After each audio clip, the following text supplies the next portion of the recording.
নমস্কার, আমি অমিত চক্রবর্তী। আজ এমন একটা বিষয় নিয়ে কথা বলতে চাইছি যা সমাজকে নাড়া দিয়ে দিতে পারে।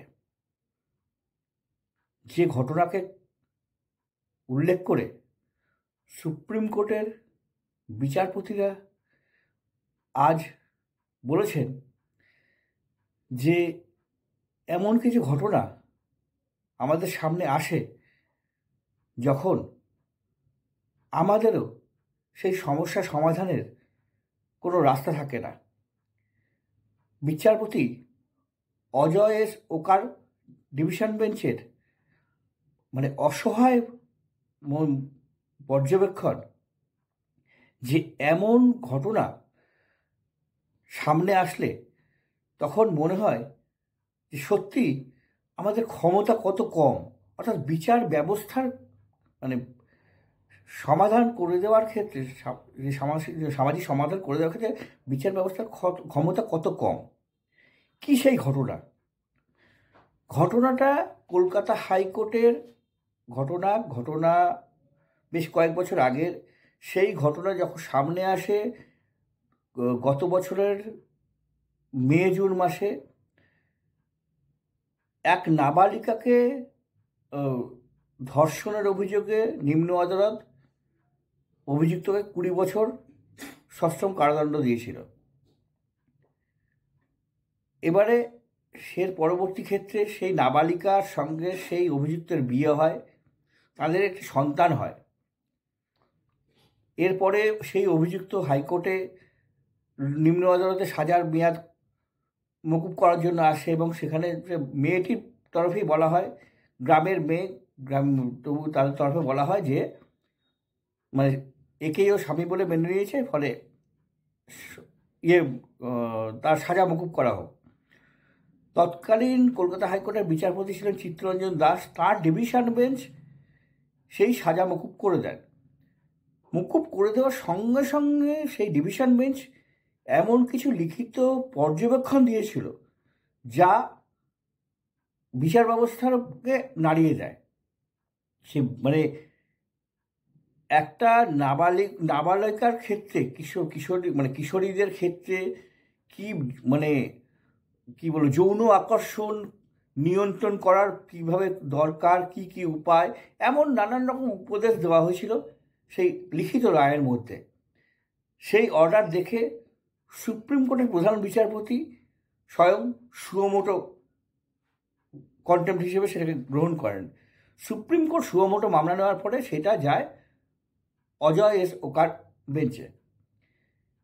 সেই বেঞ্চ এই মামলা নেওয়ার পরেই একেবারে ওই অবজারভেশনগুলো খারিজ করা হয় এবং বলা হয় যে এটা হতে পারে না যে একজন পক্সো মামলা নাবালিকাকে ধর্ষণের মতো ঘৃণিত ঘটনার যে অপরাধ, সেই অপরাধীকে শুধু বিয়ে করে নিয়েছে এই যুক্তিতে সাজা রদ করা যায় না, ফলে তার আবার সাজা হয়ে যায়।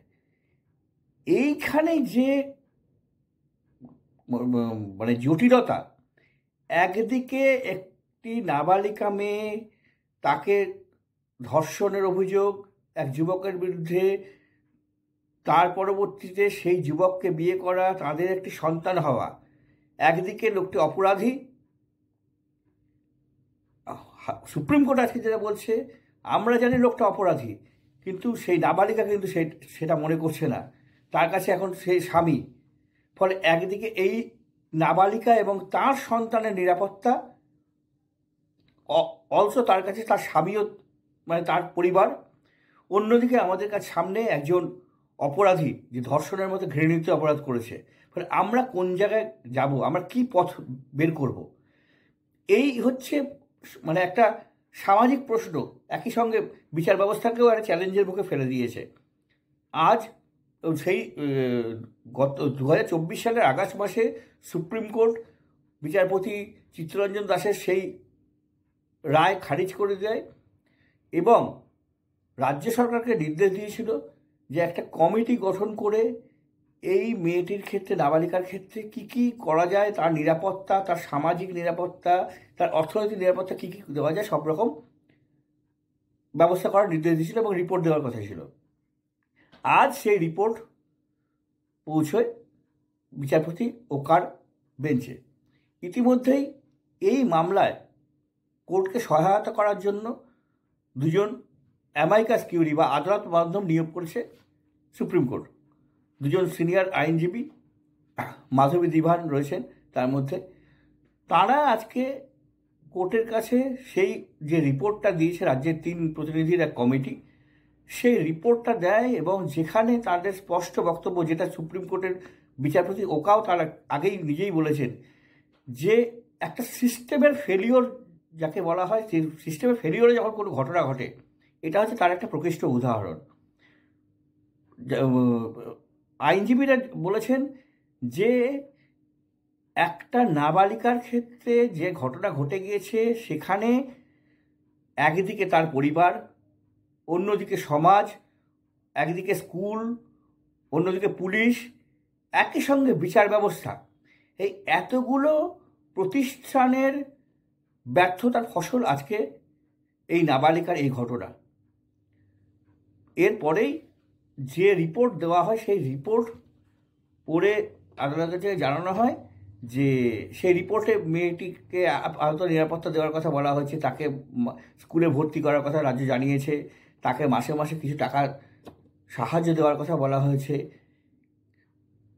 সেখানে আরও কিছু এই যাতে নাবালিকা বিয়ে আটকানো যায়, এমনকি নাবালিকাদের ক্ষেত্রে নিরাপত্তার ক্ষেত্রে যা যা ব্যবস্থা করা যায় তা সেই বেশ কিছু পয়েন্টের কথা উল্লেখ করা হয়েছে সেই রিপোর্টে। কিন্তু যে জায়গাটায় এখনও কোর্ট পৌঁছতে পারেনি, যে কারণেই আদালত বান্ধবদের থেকে পরামর্শ চাওয়া হয়েছে যে তাহলে কোর্ট কি করবে। একদিকে একজন অপরাধী যে নাবালিকাকে ধর্ষণের মতো ঘৃণিত অপরাধ করেছে, তাকে কি সাজা দেবে, নাকি এক নাবালিকা যে ধর্ষিতা হওয়ার পরেও সেই অভিযুক্তকে বিয়ে করেছে এবং তাদের একটা সন্তান হয়েছে, সেই সন্তানের নিরাপত্তা দেবে। এই দুইয়ের যাতা